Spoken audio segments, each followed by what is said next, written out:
Oi, pessoal, bom dia. Aqui é o professor Otávio. Então, para a turma do oitavo ano B, eu coloquei algumas questões envolvendo expressões algébricas e valor numérico do livro. Então, no caderno 2, quando vocês lerem essas atividades, vocês podem pegar a orientação do livro. A dica da aula de hoje é sobre as questões da página 106. Algum aluno fez um questionamento para mim sobre como desenvolver os itens E, F, G e H. Essas questões aqui são envolvendo valor numérico. Eu vou fazer então um vídeo para cada item. Vamos começar pelo item 1. Eu decidi fazer o vídeo dessa forma para vocês poderem acompanhar como se desenvolve esse tipo de questão. Só fazer a leitura dela às vezes não é uma coisa fácil de entender para desenvolver. Você tem que lembrar de vários conceitos. Então, por exemplo, operações com frações, operações envolvendo potenciação. Então, no caso aqui, na página, para começar aqui, 106, no exercício número 7, e eu vou começar pelo item E, que é um dos mais difíceis. Então, nesse vídeo aqui começando, o valor do a variável A, menos o valor da variável B, tudo isso elevado ao quadrado, menos o valor da variável C elevado ao quadrado. No livro, como vocês fizeram a leitura, o valor de A vai ser substituído por 2/3. O valor de B vai ser substituído por 1. E o valor de C, menos 1. Eu coloquei dessa forma para vocês lembrarem que tem uma sequência. O valor do A, o valor do C aqui ainda também. A gente tem que tomar cuidado quando faz essa substituição, porque nessa expressão algébrica, ele já tem alguns sinais para a gente trabalhar. Então, quando a gente fazer a substituição, o valor do B eu sei que é 1 positivo. Esse 1 positivo mais com esse menos que está aqui, a gente aplica a regra de sinal, a gente já sabe que vai ficar negativo. E aqui, fora do parênteses, tem uma outra subtração envolvendo a variável C. Só que o valor de C, a variável, é negativo também. Esse menos e esse menos. O problema é que o valor de C tem um expoente 2 ainda para ser lidado com ele. Então, nesse momento aqui, a gente usa um parênteses elevado ao quadrado. Nesse momento aí tem uma diferença. A gente não aplica a regra de sinal porque a gente tem que desenvolver a potência primeiro. Vamos lembrar uma ordem. Potenciação e radiciação são as operações que a gente desenvolve primeiro. Multiplicação e divisão são as que têm prioridade na sequência. E deixando por último, adição e subtração. Nesse caso aqui, a regra de sinal, a gente pode entender ela como uma regrinha de multiplicação. Menos com menos, multiplicando vira mais. Sinais iguais é sempre positivo. Aqui a potenciação tem que ser desenvolvida primeiro. A regra de sinal envolvendo a multiplicação aqui, ou a ideia do sinal oposto, a gente deixa para depois. Então, continuando. Para realizar essa subtração, eu teria que ter uma fração com denominadores iguais. Então, 2/3 menos... tem o processo do MMC e de frações equivalentes.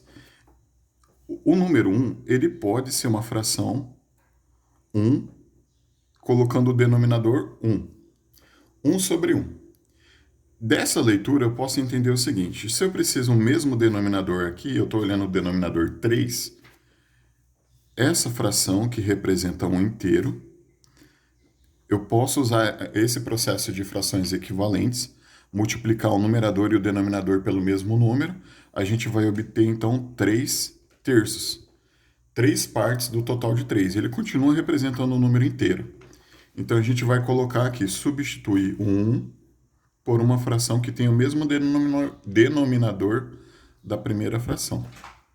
3/3 elevado ao quadrado. Essa parte da potência eu posso desenvolver aqui se eu não lembrar de cabeça.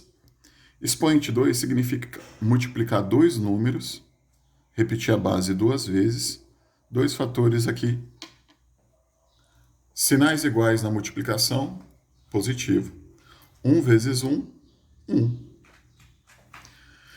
Eu desenvolvi o valor que está aqui dentro do parênteses com essa potência 2 elevado ao quadrado. Eu vou lembrar o seguinte.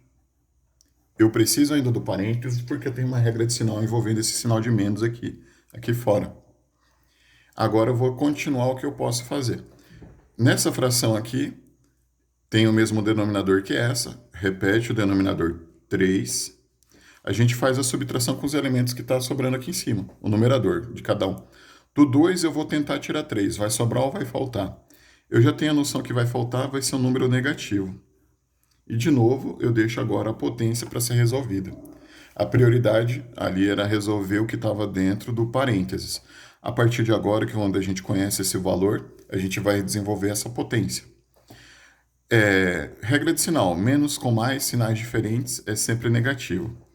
Para quem foi meu aluno no 7º ano, eu expliquei a regra também com outro significado. Quando o menos está aqui fora, ele significa qual é o oposto do mais 1. O oposto do mais 1 vai virar menos 1. Regra de sinal. E, de novo, se eu tenho uma potência com expoente 2, eu vou lembrar que eu vou multiplicar essa fração que é a minha base, 2 fatores iguais. Perdão aqui pelo errinho, tá, pessoal? Abro parênteses, menos 1/3, vezes outro fator aqui igual, menos 1/3. Na multiplicação de frações, a gente aplica a mesma regra de sinal. Sinais iguais é positivo. 1 vezes 1, numerador com numerador. Denominador com denominador. 3 vezes 3, 9 na multiplicação. Esse valor aqui da potência que eu estava trabalhando, eu acabei de descobrir. Com a regra de sinal vai ficar positivo, a fração, 1/9. E aqui fora eu tenho que lembrar que vai ter uma subtração. Por coincidência, aqui ó, eu tenho uma ideia de número inteiro que eu tenho que transformar em fração. Só que agora o denominador é 9. Eu poderia fazer o processo do mínimo múltiplo comum, mas o que eu vou pensar? 1 inteiro é a mesma coisa que 1 sobre 1 para transformar em fração. Essa parte da fração, eu tenho que ter o denominador 9 para poder desenvolver essa conta e achar o resultado, o valor numérico. Eu sei que o denominador é 9, então, para transformar 1 sobre 1 numa fração equivalente, com o denominador 9, eu vou multiplicar o numerador por 9 e o denominador por 9. 9 nonos.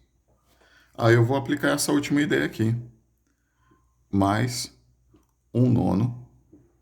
Substituindo esse número inteiro pela fração equivalente que a gente acabou de achar. 9 nonos.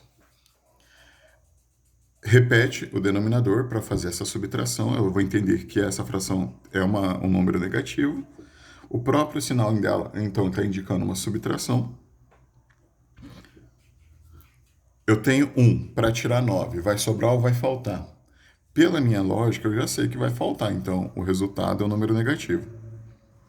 Para o 1 chegar no 9, faltou 8. Beleza?